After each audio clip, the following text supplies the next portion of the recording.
সমীক্ষায় দেখা গেছে 70-80% ইন্ডিয়ানই আজ এজিং চ্যালেঞ্জেসের শিকার।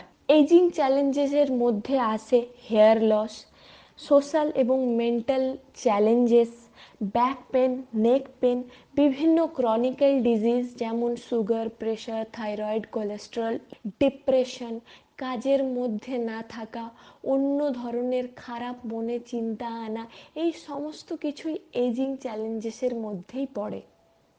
বাহ্যিকভাবে এজিং চ্যালেঞ্জেস বোঝা যায় হেয়ার লস, ব্যাক পেন, নিক পেন, বিভিন্ন ধরনের ক্রনিক্যাল ডিজিজ, কিন্তু ভেতর থেকে যদি আমরা এজিং চ্যালেঞ্জেসকে দেখি তার কিন্তু একটা সলিউশন আমরা খুঁজে পাই। তাই মনকে শান্ত করা, মনকে বোঝানো, ভালোভাবে নিজেকে সময় দেওয়া একটা সঠিক উপায় হতে পারে এজিং চ্যালেঞ্জেস থেকে বেরিয়ে আসার জন্য।